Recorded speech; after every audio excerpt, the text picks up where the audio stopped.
Salut tout le monde. Alors, troisième partie. Donc j'ai un défi. Je me suis mis d'accord avec la personne qui m'a défié. Donc on va l'accepter et on va jouer. Donc troisième partie de la chaîne.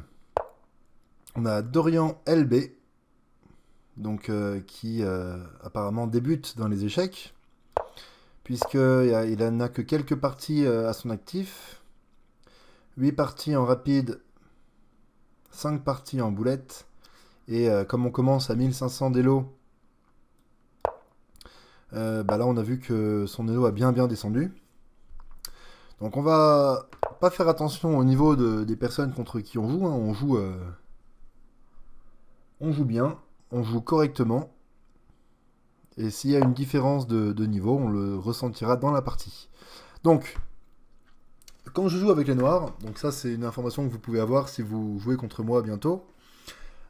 Très souvent, je vais mettre en place mes pièces en faisant ce qu'on appelle le Black Lion System. En fait, c'est la seule raison pour laquelle j'utilise ce système-là, c'est qu'il y a des Français qui ont fait des vidéos là-dessus. Donc, globalement, c'est mettre un cavalier ici, un cavalier ici, jouer avec D6 et puis un petit peu plus tard E5, mettre le fou ici, mettre la dame ici, et pour le fou blanc, on va attendre de pouvoir déplacer ce cavalier-là pour pouvoir le sortir. Et très souvent, en fait, euh, si l'adversaire fait pas attention, on peut envoyer H6, G5. Et si l'adversaire joue ça en pensant que ça va l'aider à se défendre, au contraire, c'est encore pire. Parce que s'il a déjà roqué, je peux faire ça. Et ça peut ouvrir les lignes, mettre la tour devant son roi, et ça peut faire très mal. Ok, donc ici, je vais juste repousser son fou. Je vous avais expliqué que moi, j'aime bien mettre madame ici, dans ce système. Donc là, en fait, il m'aide. Puisque dans tous les cas, j'avais envie de jouer ça. Donc là, il m'aide, puisque je gagne un temps sur son fou. Et là, son fou, il est totalement excentré. C'est-à-dire qu'il va pas du tout pouvoir participer à la défense de l'aile roi si jamais il décide de faire petit roc. Donc s'il fait petit roc, là, ça peut faire partie de ces exemples où je vais lui envoyer une énorme attaque. Généralement, les noirs sont un petit peu moins bien. Parce que, bon, c'est pas quelque chose que vous verrez au plus haut niveau mondial, hein. Mais en fait, l'attaque est tellement forte que la position est beaucoup plus facile à jouer côté noir que côté blanc. Et ici, il a enfermé son fou noir en dehors, enfin à l'intérieur de sa chaîne de pions, et son fou blanc, il est totalement excentré. Donc il va probablement revenir ici pour avoir une belle diagonale, mais j'ai même envie de lui dire que je peux carrément tout fermer. Si je fais ça, obligé de bouger le cavalier. Et ensuite, je fais ça, j'ai une superbe chaîne de pions. Son fou noir ne sortira pas, son fou blanc, il reste excentré, peu importe s'il est là, il tape sur un pion, et s'il est là, il tapera sur un pion. Donc là, j'ai bien envie de faire ça, de tout fermer, et ensuite de lui envoyer une grosse attaque avec mes pions là sur son roi. Je pense que ça peut faire mal. Donc maintenant, la question c'est, je fais ça, son cavalier va où? S'il va là, je le repousse. Il va aller là. Je me développe. Et ça me semble pas trop mal. Maintenant, s'il va ici, directement je ferme. Ok, non, je pense qu'on est bien. Est-ce qu'il n'y a pas un autre coup qu'il peut faire? Une espèce de contre-attaque? J'ai pas l'impression, donc on y va. Je m'en tiens à mes convictions.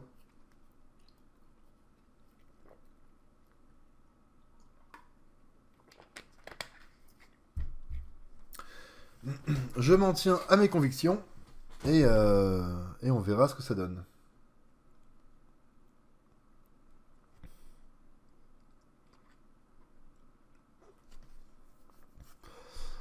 Donc là, il a 3 coups, hein. Il a ça, ça et ça.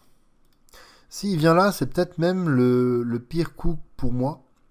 Parce que si je sors mon fou ici, en fait, il peut arriver sur une case correcte là. Et il faudrait que j'ai le temps, en fait, de, par exemple, faire ça ou faire ça. Pour que mon fou blanc puisse contrôler cette case. Donc ce serait éventuellement un scénario qui me plairait pas. Maintenant, s'il fait ça... Ah, j'ai même envie de me dire... là, il menace pas grand-chose dans l'immédiat. Donc je vais fermer le centre. J'aurai une magnifique chaîne de pions. Voilà, donc il fait le coup qui me dérange éventuellement un petit peu. Maintenant, ma question, c'est qu'est-ce qui se passe là-dessus? Il va venir ici, je pense. Et là, je peux pas faire ça parce que je me prends en échec du cavalier. Donc, éventuellement, pour le moment, jouer ça. Comme ça l'empêche de venir ici.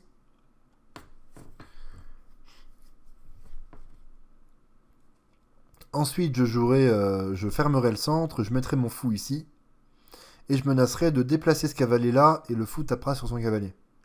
Donc c'est ce qu'on va faire. Alors est-ce qu'il peut pas venir avec la dame maintenant? Là, l'avantage, c'est que ça, toutes les cases de la dame sont contrôlées. Donc on va faire ça tranquillement. On va empêcher ce cavalier de venir sur cette case F5, qui est souvent une bonne case pour le cavalier blanc dans pas mal de situations.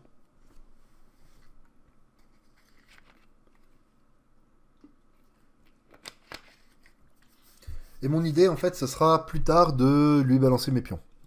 Là, pour le moment, il est peut-être un tout petit peu mieux développé que moi, quoique même, ça se discute. Là, le coup qui me... Alors, le coup qui me dérangerait un tout petit peu, j'ai envie de dire, ce serait ça, parce que ça me bousillerait un peu tous mes plans. Sauf qu'en fait, je peux tout simplement... non, je peux même pas le prendre, le pion. Je peux même pas le prendre, parce que lui, il aurait 2 menaces sur ce pion, j'aurais qu'un seul défenseur. Mais par contre, s'il me fait ça, est-ce que je peux pas juste fermer? J'ai l'impression que son cavalier, il va... Ok, alors ça, par contre, j'y crois beaucoup moins. Ça, j'y crois beaucoup moins. Alors, pourquoi j'y crois beaucoup moins? Maintenant, faut... Maintenant qu'on a dit que j'y crois beaucoup moins, il faut comprendre pourquoi. Donc déjà, ça ouvre à terme, ça va ouvrir cette diagonale-là.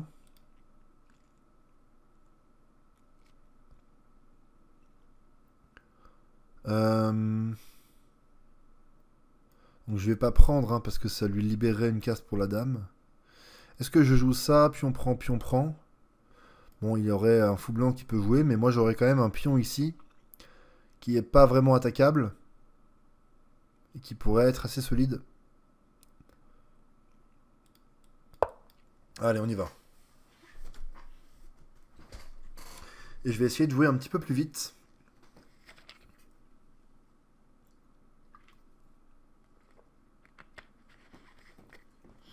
Toujours faire attention, hein. Ici, il me prend.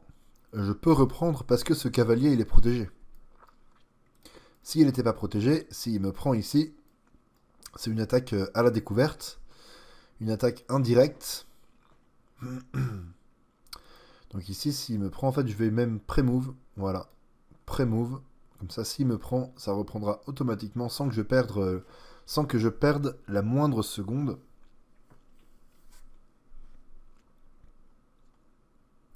Et s'il veut pas me prendre, bah là, pour le coup, son fou noir et son fou blanc sont un petit peu isolés du reste du jeu. Vous voyez qu'ils tapent tous les deux sur un pion. Alors que moi, mes fous, là, on a vraiment l'impression que ils vont finir par avoir du jeu pile sur le roi adverse. Ok, alors, ici, donc, il imagine que cette diagonale va s'ouvrir parce que il va prendre. Mais si je prends moi-même, qu'est-ce qui se passe? Ouais, ça va pas, parce qu'il ramène sa dame. Non, ça va pas. Donc moi, je vais lui dire, cette diagonale s'ouvre, tant pis, c'est pas grave. Et je vais me développer. Parce que maintenant, s'il prend ici, je peux éventuellement prendre du cavale. Et sur prise, je prends ce cavalier-là. Comme ça, il sera obligé finalement de redéplacer le cavalier qui sera ici, qui sera sous la menace de mon pion. Ok, ça me semble pas mal. Donc là, pour le moment, hein, on ne ressens pas vraiment le niveau qu'il a. Parce qu'il fait des coups... bon, pas très précis, mais je pense que c'est assez logique. Donc maintenant, si je prends, cavalier prend, fou prend, égalité de matériel. Qu'est-ce qu'il peut faire avec ce cavalier? Bah pas grand-chose. Et en plus, il est attaqué. Donc, on va faire comme ça. Je suis pas sûr et certain de ce que ça vaut, mais on va faire comme ça.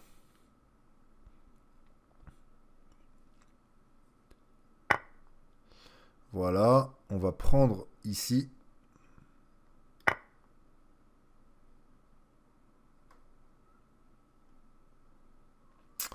Cette case est bien protégée 2 fois, parce qu'elle est attaquée 2 fois. Donc c'est important. Et maintenant, je pense que mon idée, ça va être de faire un grand rock assez rapide. Pourquoi pas jouer F5 pour essayer de sécuriser une case ici, pour y mettre un cavalier. Donc F5, faire passer mon cavalier ici éventuellement. Développer mon fou, faire grand rock. Ensuite, je lui balance tous mes pions. Je mets mes tours derrière ici. Mes tours derrière les pions et je lui balance des pions sur son roi. Ok, alors ça, j'y crois vraiment, vraiment pas pour le coup, parce que ça va vraiment trop affaiblir son roi. Là, par exemple, si je reviens en arrière avec mon fou, ensuite je lui balance H5, H4, et directement, il va y avoir conflit. Donc, on va mettre le fou ici. Il n'y a pas vraiment d'autres cases. Hein. Ici et ici, il me prendrait mon fou, et j'ai pas vraiment envie qu'il me prenne mon fou. Enfin, qu'il fasse un échange d'un cavalier contre un fou. Donc on met le fou là, ensuite on va se développer tranquillement. F5, cavalier ici, je développe mon fou, je fais grand rock. J'aurai fini mon développement, je mets mes tours derrière mes pions, je lui balance mes pions. Et là, ça peut faire très très mal parce que son roi va être un petit peu à poil en fait.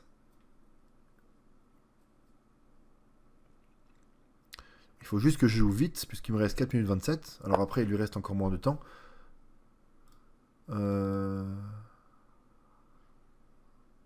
Ah, j'aurais même pu prendre à la limite. Parce que là, il aurait fait ça. Et en fait, ça aurait ouvert toutes les lignes. Ok, j'ai pas été très précis, effectivement. J'aurais pu prendre ici, ça le force à prendre ici. Et ensuite, en fait, il a... la défense de son roi, elle est complètement à poil. Donc maintenant, si je fais ça, s'il me joue ça, je serais très content de faire l'échange, je suppose. Ok, on va y aller.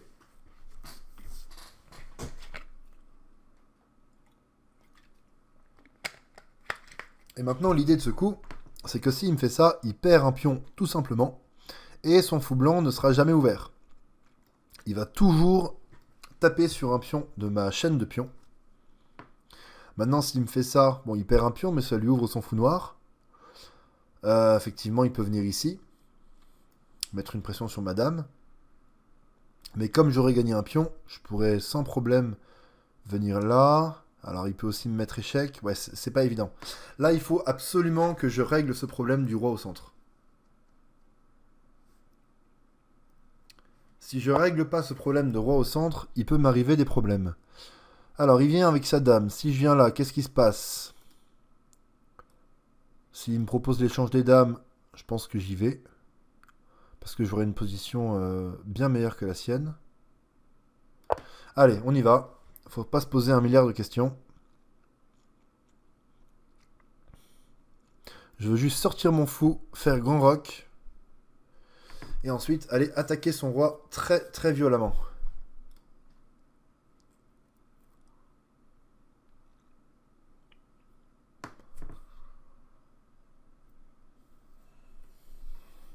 Partie assez intéressante, hein. Ok, alors là par contre, là regardez ce pion à quel point il est faible. Et si ce pion là tombe, il y a tout qui tombe. Donc on va juste sortir le fou, faire grand rock. Et ensuite là, ça va faire très très mal. Hein.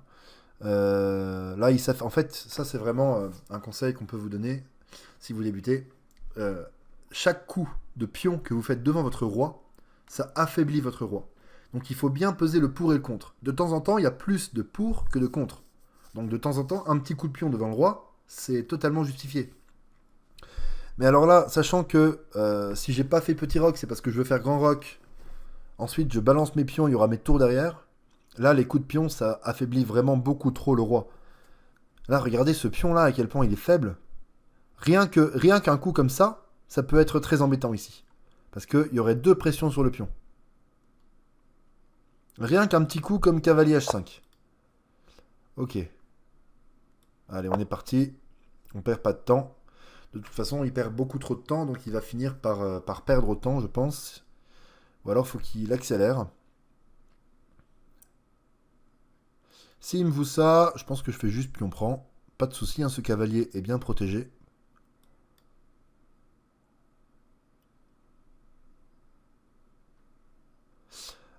Et sinon, je pense que le prochain coup que j'ai envie de faire, ça va être... Alors, est-ce qu'il me fait peur ici? S'il pousse, je ferai éventuellement ça. Pour contrer un petit peu son attaque. Donc je vais venir là. Comme ça met bien 2 pressions sur ce pion. Ça l'incite, entre guillemets, à faire l'échange. Et ensuite, regardez, boum. Je viens casser toute sa structure de pion. S'il pousse... Alors, s'il avait poussé, j'aurais repoussé une deuxième fois. Donc ici, ça va être quand même très compliqué pour lui. Voilà, alors vraiment, s'il y a quelque chose qu'on peut retenir de cette partie, c'est que ces fous n'ont pas joué du tout. Et j'ai toujours joué contre ces fous. Et ces fous tapent sur un pion depuis le tout début. Alors, bah ici, je peux tout simplement prendre sur échec. Et éventuellement, s'il vient là, gagner la dame. Parce qu'en fait, si je prends, ça menace de prendre la tour. Donc s'il vient là pour protéger la tour, je gagne la dame comme ça.